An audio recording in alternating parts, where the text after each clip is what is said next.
On est dans une confusion puis une perte de repère totale de ce que c'est être un homme et être une femme, qui étaient des choses assez fondamentales dans notre définition de la société. Puis on est dans le ressenti. Ce qui est grave, c'est que, tu sais, à partir de cette pseudo-identité de genre, bien là, il y a tout un processus médical qui peut se déclencher. En fait, on a fabriqué une bonne partie de ces personnes-là parce que, comme mes collègues ont dit, on a entretenu la confusion. Pire que ça, la confusion est rendue à l'école. Un enfant qui a 9 ans puis qui commence à prendre des bloqueurs de puberté puis à changer socialement, Bien, quand il est rendu à 18 ans, là, la moitié de sa vie, il a été considéré comme trans. Donc, comment il peut se remettre en question? Là? Les enfants qui vivaient avec ça avant l'arrivée de ce qu'on appelle l'approche affirmative, la majorité d'entre eux, quand la puberté arrivait, ils en venaient à accepter leur sexe. Une minorité d'entre eux, en devenant adultes, persistaient à vouloir aller vers la transition. Maintenant, avec les bloqueurs de puberté, pratiquement tous les enfants à qui on donne des bloqueurs de puberté persistent à vouloir faire une transition. Ça a complètement changé la donne. Les organes génitaux je veux dire, tu as tel moment dans ta vie que tu peux développer tes organes génitaux. Si tu bloques ce développement-là, c'est pas vrai qu'ils vont pas se développer même à si 20 on ans. arrête de prendre les bloqueurs à 20 ans, ça se peut qu'il y ait comme quelque chose qui... Non, parce qu'à 20 ans, tu es déjà rendu aux hormones du sexe opposé, puis tu n'es pas loin des opérations. Exemple, ils enlèvent les seins. Les femmes se sont battues quand il y avait un cancer du sein pour que les médecins arrêtent de charcuter les femmes, leur enlèvent les seins. Maintenant... À 15 ans, tu peux, aux États-Unis, tu peux te faire enlever les seins. Où est le principe de précaution? Ceci est la deuxième partie de notre discussion sur le féminisme et la communauté LGBTQ+. Pour la première partie, voir le lien dans la description. Bien, ça nous amène dans les questions, en fait, par rapport aux droits des femmes. Puis là, on va rentrer dans les questions de la sécurité, parce que je pense que toute la question trans amène une question où on aurait dû avoir une discussion de société autour de ça. La sécurité dans les vestiaires, il y a eu des viols qui ont été commis. Vous en avez parlé dans vos écrits de ça. Donc là, c'est quelque chose c'est comme si maintenant on doit absolument... Un gars peut se présenter dans un spa, dire qu'il s'identifie comme une femme, et là, aller dans le vestiaire des femmes et faire ce qu'il C'est veut. l'autodétermination. C'est ça. Il dit, c'est vrai. Exactement. Puis la personne au comptoir, elle n'a pas le droit de l'obstiner, même s'il y a une barbe, même parce qu'il a dit qu'il était une femme. Puis elle serait transphobe, puis ça ferait un Puis il se fait tollé. transférer dans les prisons de femmes. Les prisons aussi. Oh, c'est pavillon vacances pour les hommes. Ils sortent d'une prison à il y a sécurité des viols, maximale, puis ils veulent s'en aller à sécurité moyenne parmi les femmes. Encore. Mais ça, c'est une réalité qui existe en ce moment. Oui. On est là-dedans. Et il y a là. des agresseurs sexuels. Ce ne sont pas tous des agresseurs sexuels, mais on sait qu'ils aiment pas mal mieux. Il y a des femmes qui tombent enceintes dans les prisons, puis il y a des agresseurs sexuels. Il y a eu des cas bien documentés. Malgré tout, on a beau faire des demandes au gouvernement, ils s'entendent pas. Ils vont juger au cas par cas, ben oui. Alors que, selon vous, ça aurait été quoi la solution? Ben, ils par rapport à attendent qu'il y ait des cas pour après dire, ben on va peut-être sélectionner. Mais selon vous, par rapport à la question de la sécurité des femmes, on s'entend, c'est battu pendant des décennies pour que les femmes aient des droits. Maintenant, il y a des prisons de femmes, il y a des prisons d'hommes, il y a des vestiaires pour hommes, il y a des toilettes. Bon, maintenant, on veut même dans les écoles primaires, il n'y a plus d'écoles, il n'y a plus de toilettes. Le droit international protégeait les prisons séparées. Non, mais il y a des écoles qui commencent à faire des toilettes qui sont non genrées là, pour les enfants qui ne s'identifient pas à... Bien, à ce sujet-là, il faut bien comprendre que moi, je suis sensible à l'argument à l'effet qu'un jeune qui se pose des questions sur son identité sexuelle, disons un jeune, admettons, trans ou peut-être homosexuel, sa sécurité, la question de sa sécurité peut être un enjeu. Parce qu'effectivement, surtout un jeune garçon qui est différent des autres, dans les toilettes des gars, c'est malheureusement, ou les vestiaires, c'est malheureusement un genre de lieu où il pourrait vivre de l'intimidation, puis même de la violence physique. Ouais. C'est certain qu'il faut s'arranger pour que ça n'arrive pas à l'école. Alors, par exemple, que certaines toilettes soient mixtes, tant qu'on garde des toilettes réservées à un sexe ou à l'autre. Puis, il pourrait aussi y avoir des toilettes individuelles pour lesquelles quelqu'un qui a une situation particulière soit un handicap, même à la limite, la toilette des handicapés, souvent, est une toilette mixte. Puis la même chose pour les vestiaires, mais c'est qu'il y a moyen d'accommoder comme ça. Ouais. Mais c'est à partir du moment où on dit, il faudrait que chacun puisse aller dans les installations qui lui conviennent selon son identité subjective, parce que sinon, les jeunes trans, les jeunes non-binaires vont être mal à l'aise. Mais pour des jeunes filles, puis pour des femmes adultes aussi, de toute façon, on est quand même nombreuses quand on va aux toilettes ou quand on se change dans des vestiaires.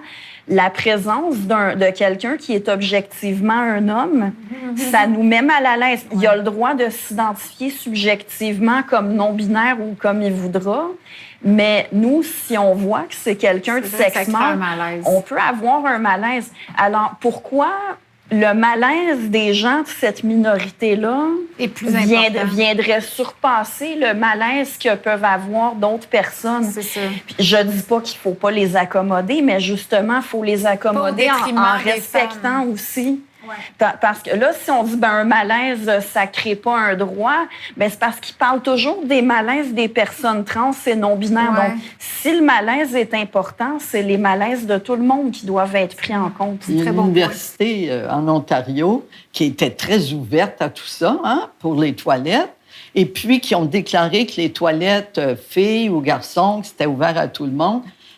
Presque tout de suite, il y a des gars, ils ont pris un gars qui est monté sur une toilette et puis qui photographiait les filles par-dessus la cloison. Alors, des voyeurs ont compris que la porte était ouverte et ça serait facilité. Alors, donc, il faut... les gens ne réfléchissent pas. Ils sont dans la rectitude politique et surtout sur ce sujet-là, ils savent que... Regardez ce qui est arrivé à Radio-Canada. Juste nommer un titre de livre et tu perds ton emploi. Si tu dis telle chose, alors il faut... On est dans une culture d'autocensure, en fait. On n'ose plus parler. Et puis, c'est pas pour rien qu'on se retrouve toutes les trois. Et avec les autres, ils ne veulent plus venir. J'ai envoyé au moins 10 invitations, puis j'ai eu des noms catégoriques. J'ai été insistante dans certains cas. Mais ça me surprend pas du tout. Ouais. Parce que c'est tabou. Chacun des milieux, on ne débat plus dans la société, mais ils appliquent, par exemple. Mm-hmm. Ils appliquent dans les écoles, ils appliquent à Radio-Canada, ils appliquent... Ici, j'ai un article du Protégez-vous d'octobre, celui qui va être distribué, mais comme je suis abonnée, je l'ai reçu en avance. Et puis là, il y a un article sur changer les règles. OK? C'est sur les menstruations. Alors, c'est fait pour les personnes menstruées. Et en bas, il y a un petit caractère qui dit c'est qui, un petit astérix. C'est qui les personnes menstruées? Ce sont les femmes, les filles, les hommes trans, les personnes non-binaires et les personnes intersexes. Alors, la revue Protégez-vous, là, est rendue qu'en octobre, les gens vont apprendre que ce n'est plus des femmes. J.K. Rowling, le nom d'une école à son nom a été enlevé quand elle a déclaré, a été étiquetée. Elle n'a pas été invitée, en plus, à l'événement Harry Potter, les 20 ans d'Harry Potter.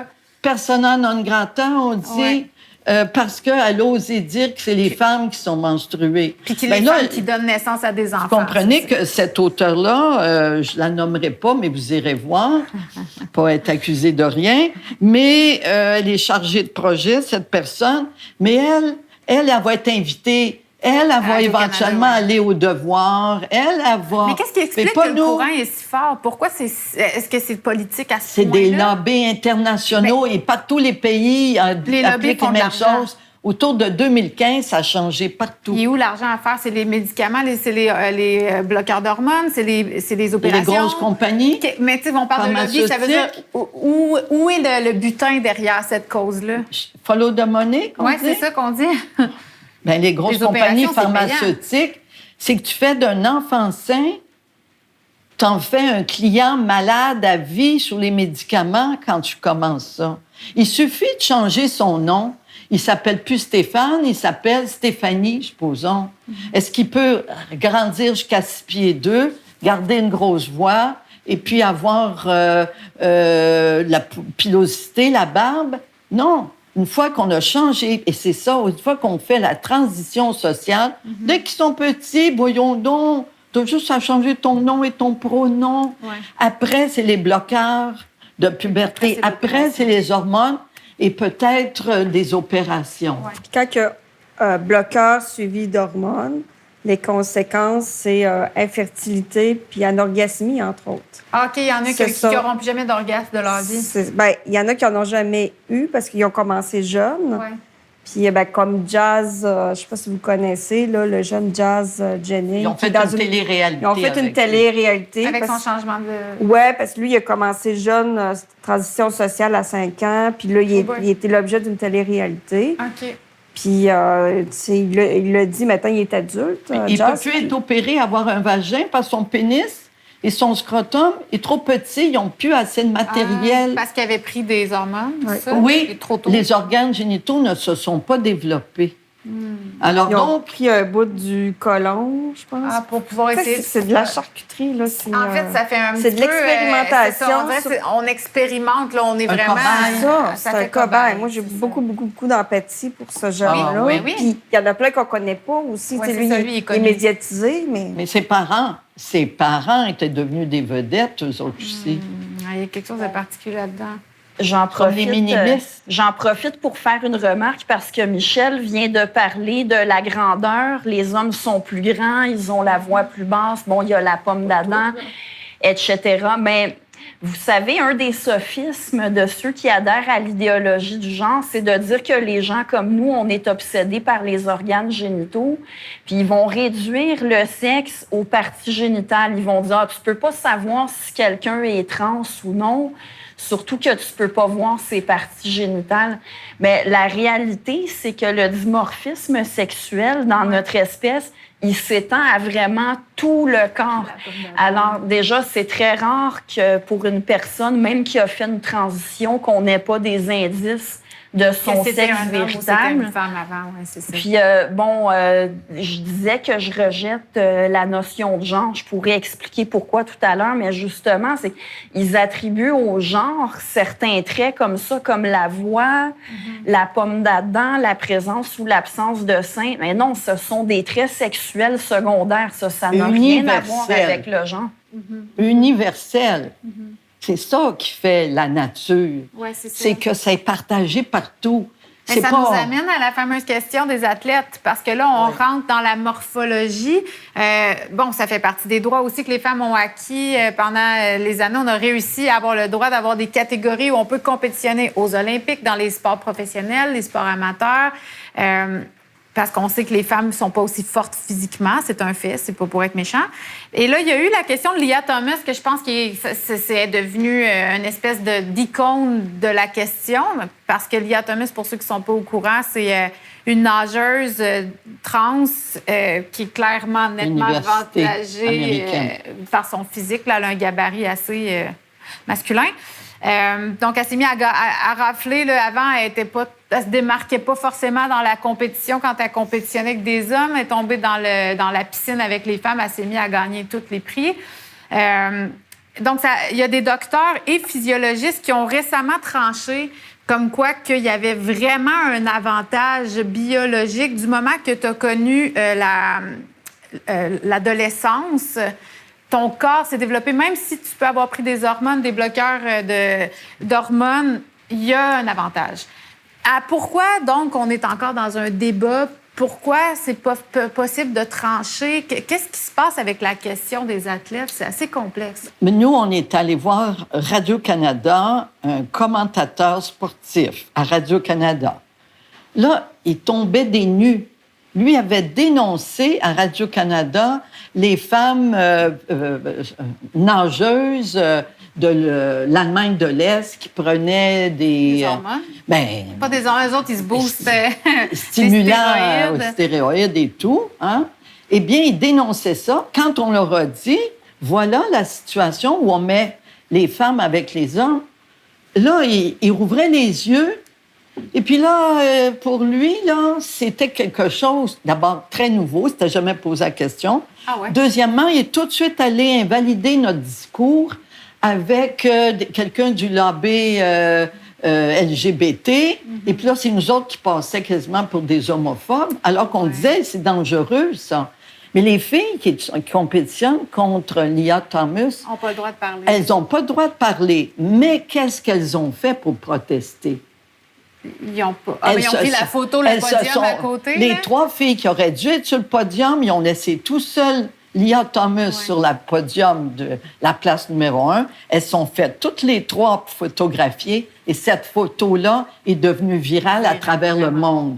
Tu avais une critique. Il y avait Lia toute seule sur le podium, puis il y avait les 3 filles. Mais ça, elles ont fait ce qu'elles pouvaient. Ouais. Au début, tu as demandé, c'est quoi ça, le féminisme? Mais le féminisme, c'est un mouvement de femmes qu'au lieu de tout seul prendre une photo puis d'envoyer ça aux réseaux sociaux, c'est extraordinaire. C'est ensemble, nous, à PDF Québec, pour les droits des femmes du Québec, on va se battre ensemble. Mais qu'est-ce qu'on fait pour la question trans? Parce que Lia Thomas s'identifie pas comme étant un homme. Elle a le droit de dire qu'elle est trans. Qui nagent dans la même piscine ensemble. Donc, il faudrait faire une gang. catégorie de trans, c'est ça? Bien, à la boxe, qu'est-ce qu'on dirait si, à la boxe, on disait les poids lourds, maintenant, ils peuvent aller se battre avec les poids plumes? Bien, ça serait pas sécure pour les poids plumes. Hein? Mais là, ils laissent des gars de 6 pieds 2 jouer au handball puis au volleyball, tout ça. Des jeunes filles qui se sont entraînées pendant des années, puis... Ils se retrouvent avec un gars de 6 pieds 8 qui se dit femme au filet. Oui. Ça doit être assez intimidant. Puis c'est aussi, c'est dangereux. Alors, les sports de contact... Elles n'ont plus aucune chance. Ben, vous parlez d'hommes de 6 pieds quelque chose. J'aimerais faire remarquer que la différence physique entre un homme et une femme, c'est tout sauf négligeable. Un adolescent est plus fort que moi. Ah oui? OK. Alors, ça n'a pas besoin d'être des hommes plus forts que la moyenne. En fait, un homme plus faible que la moyenne des hommes contre une femme plus forte que la moyenne des femmes, c'est probablement l'homme qui a l'avantage. Parce que les avantages des hommes en sport et au combat, ça repose sur tellement d'éléments, sur tellement de facteurs différents. Le taux de testostérone, la longueur des membres, la solidité du squelette, la grandeur. Les hommes ont une meilleure capacité cardiovasculaire, la masse musculaire. Il y a tellement de choses qui entrent en jeu. Puis, ils ont testé, il y a eu au moins un cas où une équipe de garçons adolescents a joué au soccer contre une équipe féminine professionnelle. Puis et les garçons ont gagné. Alors que ça nous plaise ou non, la différence physique. Puis écoutez, ce que je dis, là, c'est pas sexiste. C'est pas plus sexiste que de dire que pour accoucher d'un bébé, il faut être une femme. Non, c'est ça. Là, c'est qu'on essaie de rester sur la science, là, de s'accrocher à quelque chose qui est observable. Tu peux sortir ta carte, dire « je suis un homme », tu vois bien que j'ai accouché. Mais ça, c'est comme le conte qui disait que le roi était nu. Hein? Le roi était supposé avoir les merveilleux vêtements, mais en fait, il était nu, puis tout le monde ne voulait pas contredire le roi. Il disait, oui, les vêtements sont merveilleux, jusqu'à ce qu'un enfant il dit, mais non, il est nu, le roi. La vérité sort de la bouche des enfants, finalement. C'est ça la morale de l'histoire. Puis cette idéologie-là, là, elle ne se limite pas au sport. Non. Actuellement, il y a toute une montée pour que les prix d'excellence au Festival de Berlin, au Festival de Locarno, soit un prix d'excellence homme ou femme. Oui, mais même les MTV Movie Awards... On sait que quand un groupe est dominé, comme les femmes le sont, on sait qui est-ce qui va gagner les prix de plus en plus. Ce ne seront pas les femmes. Meilleure actrice... Je suis pas certaine de ça, parce que je vois aussi qu'il y a une tendance avec le mouvement MeToo, puis avec la politique derrière tout ça, que là, c'est rendu, en ce moment, je l'observe dans mon milieu, c'est rendu vraiment la mode d'engager des femmes réalisatrices, des femmes directrices photo. Les femmes ont protesté, se sont regroupées et ont obtenu qu'on regarde leur sexe.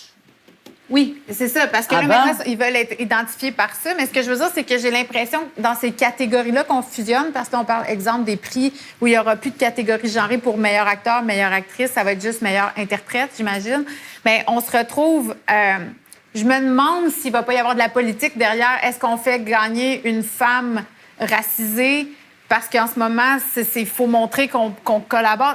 Les boys clubs, ça existe, hein? Ah, aussi, le boys club existe, c'est sûr. dans le monde artistique, les boys clubs, pas juste dans le monde d'affaires, là, des mondes des affaires. Mais les ça boys change, clubs, ça change quand même. oui, mais il faut des scandales. Ouais. Le scandale Lia Thomas, le scandale #MeToo. Sans scandale, on ferme les yeux, on n'en fait pas de débat. Ouais. Puis tant qu'on garde notre place, si on reste à notre place, gentille, etc., tout va bien. Mais quand on veut changer les places, Ouais. on veut des droits. Moi, je veux que les personnes trans aient tous leurs droits, mais pas qu'ils viennent empiéter sur le droit à la sécurité et à l'équité pour les femmes. C'est juste difficile de déterminer comment faire ça. C'est comme si là-dessus, c'est là où on s'entend On est pas. dans un rapport de lobby politique. C'est pour ça que PDF Québec, c'est un mouvement pour défendre les droits des femmes. On s'oppose, Ouais. pas aux personnes trans. Quand on a fondé PDF Québec en 2013, il y avait 2 hommes devenus femmes qui faisaient partie des membres qui ont fondé PDF Québec. On n'a rien contre. Mais c'est ces 2 personnes-là qui sont venues dire « Oh, puis c'est en train de se passer quelque chose. Les droits des femmes vont être atteints. OK?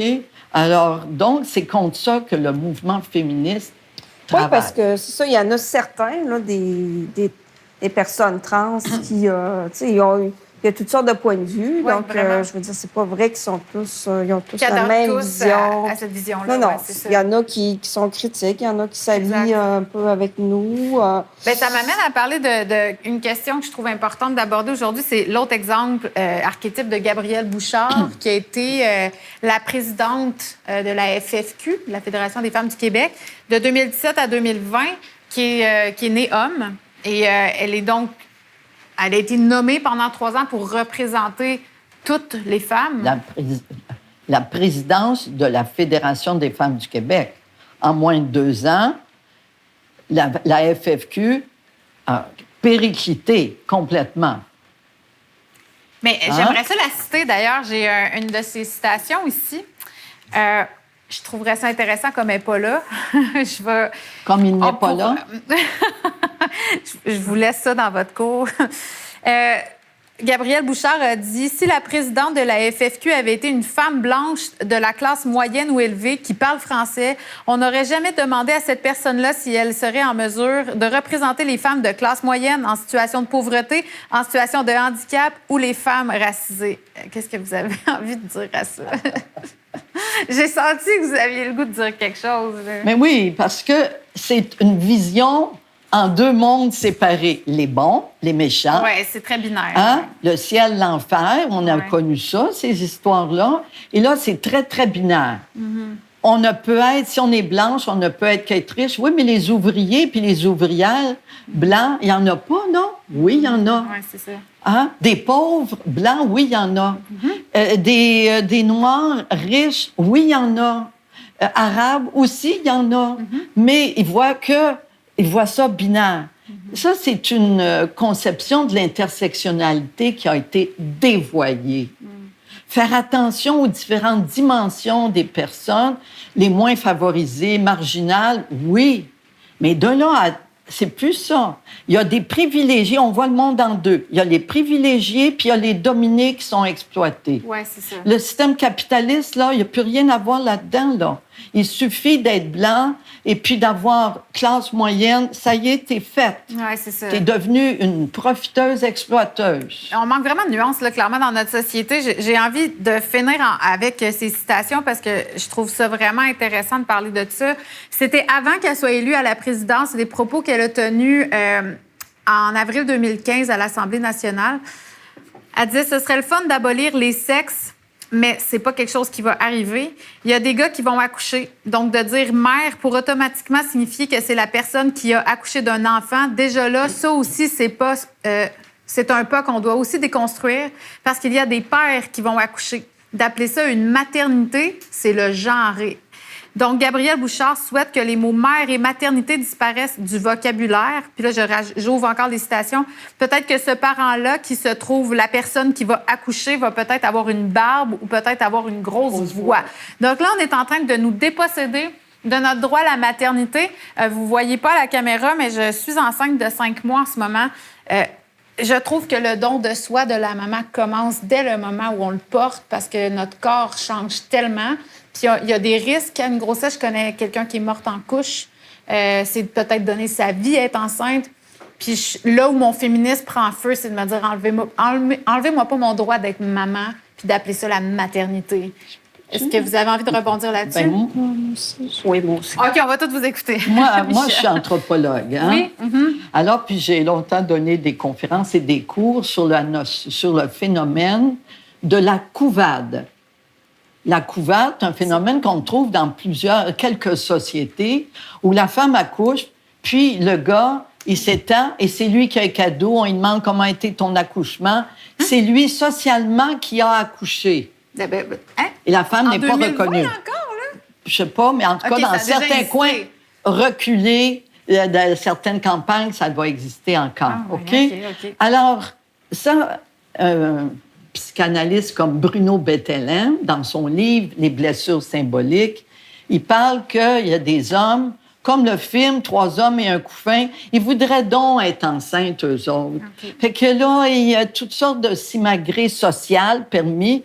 Mais là, maintenant, on veut nous faire croire qu'ils ont vraiment accouché. Moi, c'est ça, je leur dis, il n'y a pas de problème à ça. Si vous voulez avoir des enfants, les gars, demandez pas pourquoi vous voulez tous avoir des mères porteuses. Portez-les, les bébés, et puis faites-les, puis accouchez-les, puis exploitez pas le ventre des femmes.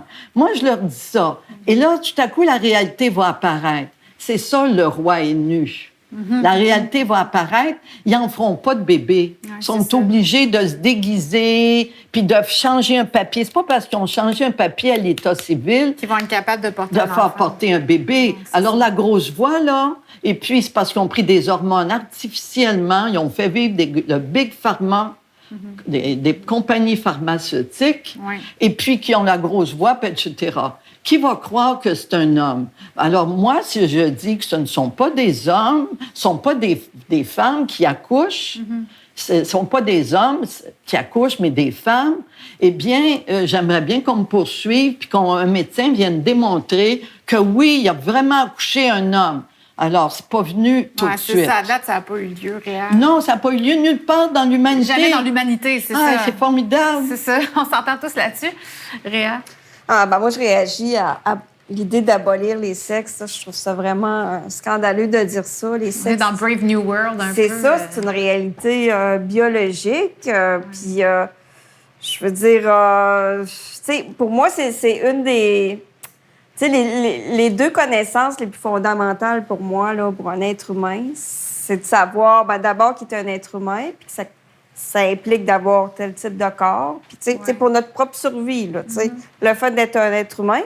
Puis la deuxième connaissance fondamentale, c'est de savoir quel type d'humain on est. On est-tu une femme ou on est-tu un homme? Parce que ça a d'autres implications aussi. Tu sais, moi, je pourrais tomber enceinte, puis pas l'autre, puis pas le gars, puis etc.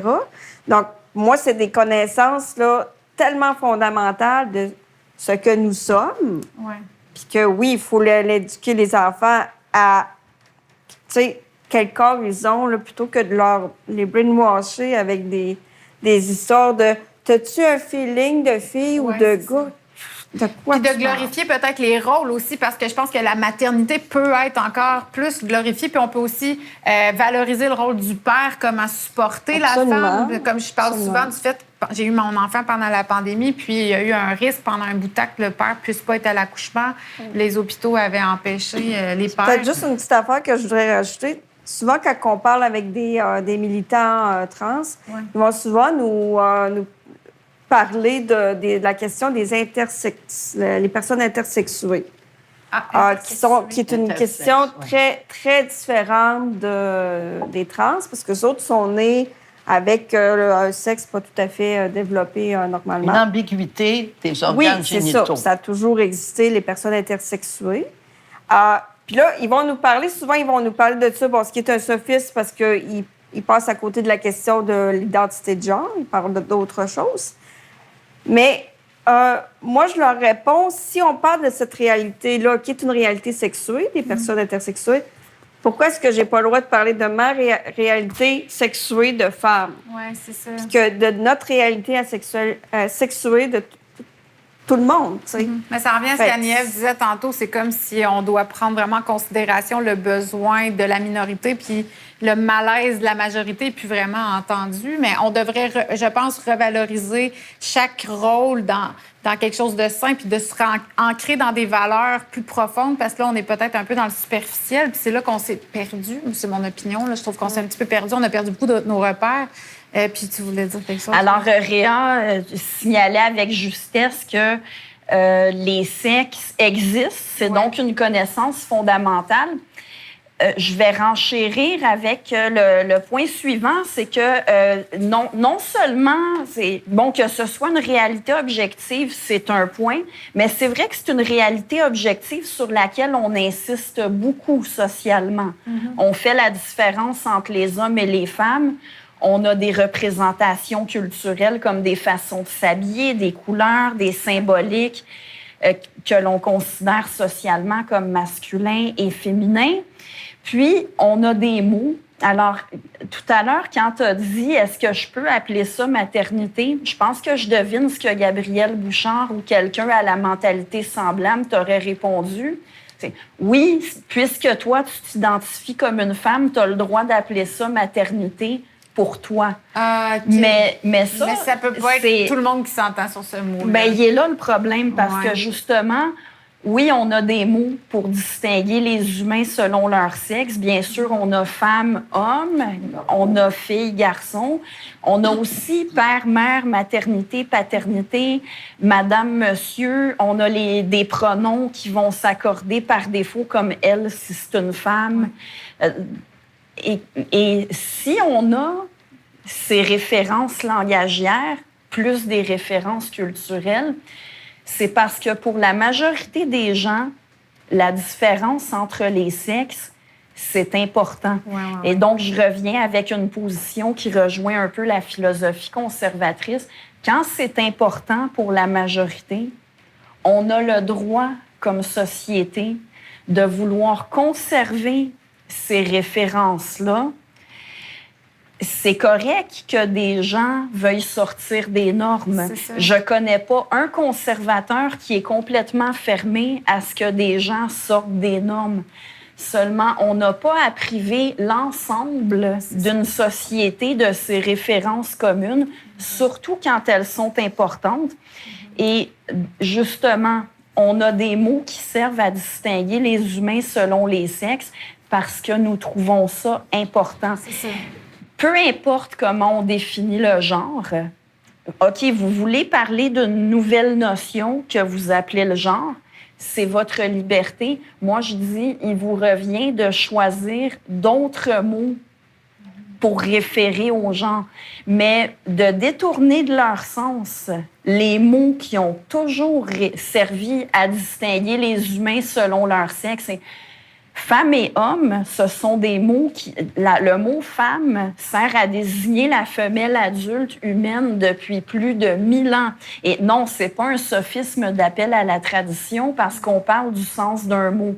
Le sens d'un mot, comment ça s'établit d'autre que par l'usage traditionnel et l'usage qui est encore majoritaire. Oui, puis en nous l'enlevant, on perd nos repères. Mais voilà, oui, un mot peut changer de sens, mais moi, je vais maintenir que le mot « femme », il ne devrait pas changer de sens parce qu'il est encore utile de la manière dont on l'utilise traditionnellement. Vous voulez parler d'autre chose? Pas de problème. Utilisez d'autres. D'ailleurs, tout à l'heure, Réa a mentionné l'expression rôles sociaux de sexe, parce que oui, on peut distinguer être une femme du fait d'être dans le cliché du rôle féminin. C'est utile comme distinction conceptuelle. Mais pour faire la distinction conceptuelle, il faut justement éviter d'utiliser les mêmes mots. Oui, tout à fait. Mais puis il y a aussi la contradiction de quelqu'un qui dit « je m'identifie comme une femme ». Ben, en principe, on devrait avoir défini c'est quoi une femme. Si on utilise un mot, on devrait savoir à quoi mais il là, réfère. on ne peut pas le définir, donc c'est complètement... Ça devient une définition circulaire. Exactement. C'est ça. Une femme est une femme. Ouais, c'est quoi une femme? C'est une femme. Un peu comme dans le recensement. Le sexe, c'est le sexe, ça. puis le genre, c'est le genre, puis débrouillez-vous pour comprendre. C'est ça. Mais moi, je voulais aussi aborder la question très touchée par les Français de l'appropriation culturelle. Et pas bruit. Hein, on n'a pas le droit. On a Puis encore 8 heures. L'identité, oui. L'identité volée. Quelqu'un n'a pas le droit de faire un blackface, pas le droit de porter des plumes, etc. Alors, l'appropriation d'une identité ethnique, c'est du vol. Pourtant, l'appropriation sexuelle, personne ne la dénonce. Très intéressant. Même on la valorise, l'appropriation sexuelle. Comme les hommes qui ont le droit d'allaiter.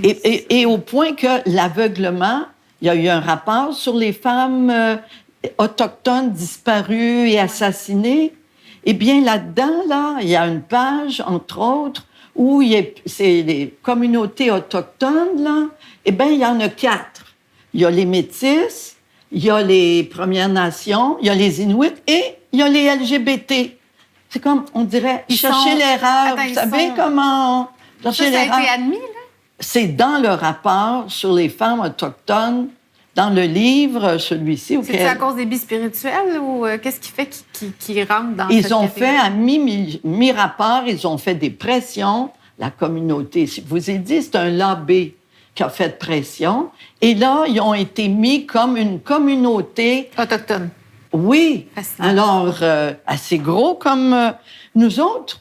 Il y a eu une émission, Papa puis Maman, très populaire. La maman était jouée par un homme. On trouvait ça drôle. Est-ce que c'est parce qu'on avait un sens de l'humour? Nous autres, les femmes, on devait l'avoir. Mais à un moment donné, on rit plus, là, parce que c'est nos droits qui sont menacés. Oui, c'est ça. Donc, nos droits à avoir des médailles, droits.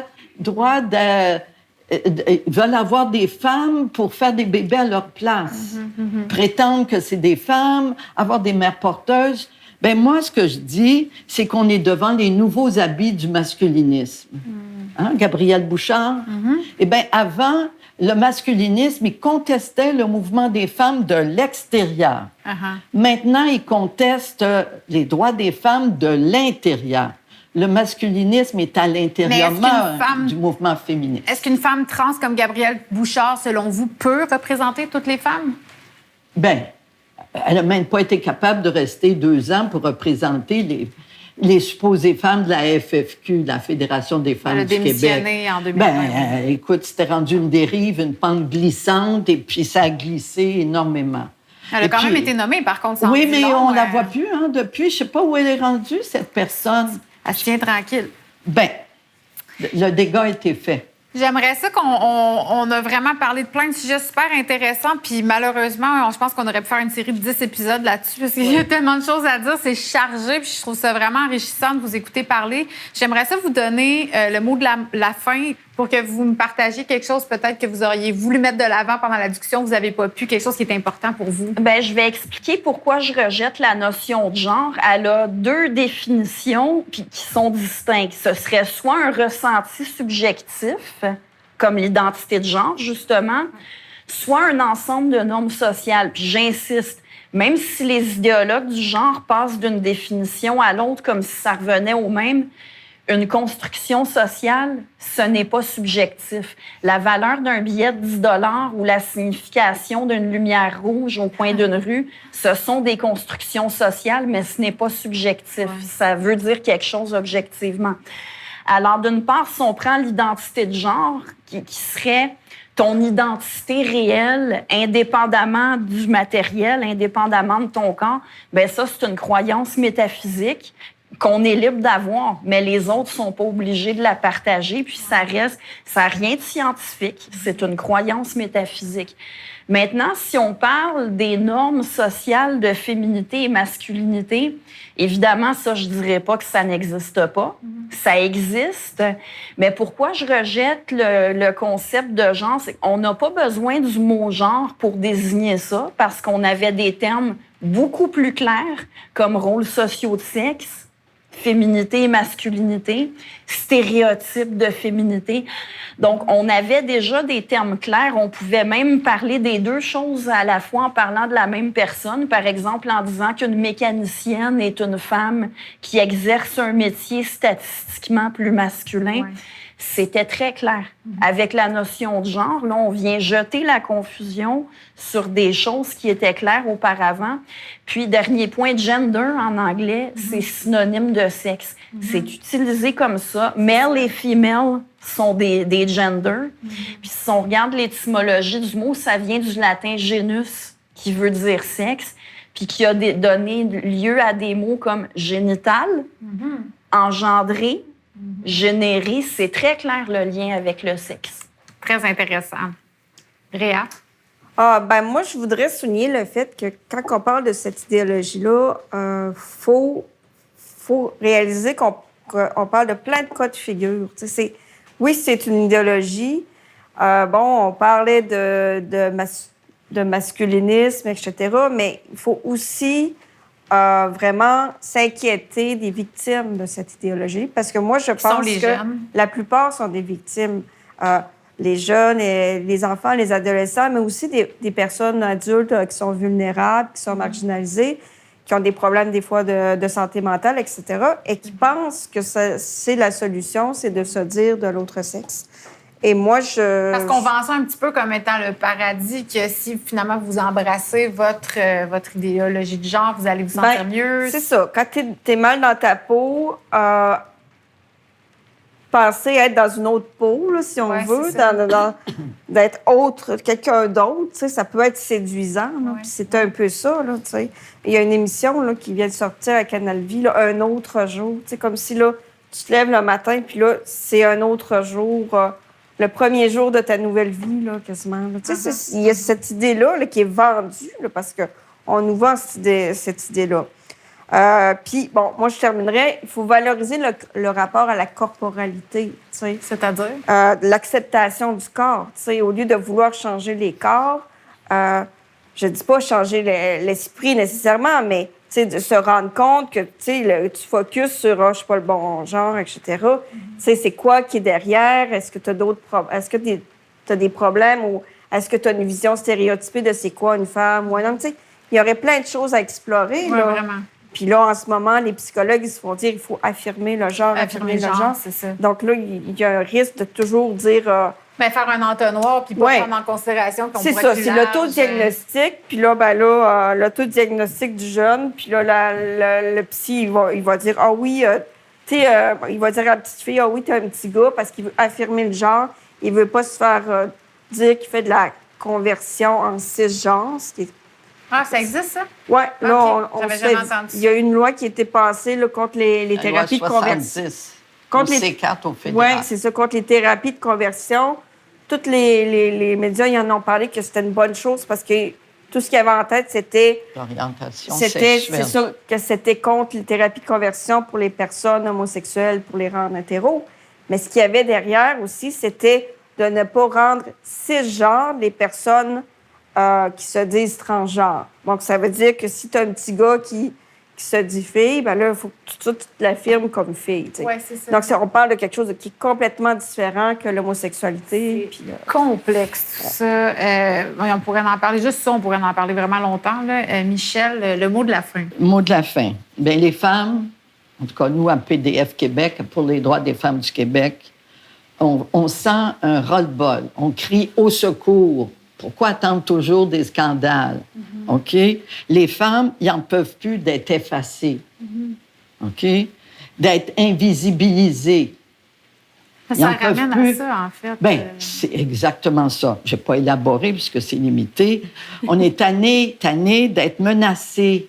Menacés, hein, comme toi, tu as eu, de ne plus avoir de plateforme pour faire une conférence, de ne plus être invité. On n'est plus bienvenus, OK? Avec des propos comme ceux qu'on tient aujourd'hui. D'être violenté, d'être accusé de transphobie, d'être toutes sortes d'accusations. Tu prononces un mot, ça y est. Tu as une étiquette infamante, infamante. Et le code, l'article, la loi au fédéral, passée en 2017, sur C36, qui a changé la Charte des droits et libertés, changé le Code civil pour un facteur aggravant, eh bien, rend vulnérable toute critique. OK? On est tanné de ça, invisibilisé, menacé, violenté, et maintenant exploité pour notre utérus en disant que les hommes peuvent accoucher. Mais non, là, ça va être la maternité pour autrui. OK? Puis même encore, dans le projet de loi, il n'y avait même plus de mère porteuse. Le ministre n'arrête pas de parler de mère porteuse quand il va à la TV, mais son projet de loi, il n'y a jamais le mot mère porteuse. Ouais, c'est des femmes, des tierces reproductrices, c'est des personnes qui acceptent de porter un bébé. Alors, c'est plus des femmes, on nous enlève nos rôles, on veut qu'on l'exerce, mais on ne veut plus la nommer, on ne nomme plus les choses. Écoutez, mais la question de la mère porteuse, il y aura de quoi y revenir parce que le projet est en cours, là, il a été reporté à plus tard. Alors, donc, on veut un véritable changement, mais un véritable débat démocratique. Exact. Mais pour ça, il faut qu'on ait le droit de parler. Oui. Et d'être entendu. Entendu. Je veux vraiment saluer votre courage de parler. Qui nous arrive pas, justement, des mesures de rétorsion parce qu'on a osé parler. Exactement. Ben, on est là-dedans. Hein, puis je reviens quand même à dire, tantôt, j'ai invité beaucoup de gens qui ne partagent pas vos perceptions du féminisme.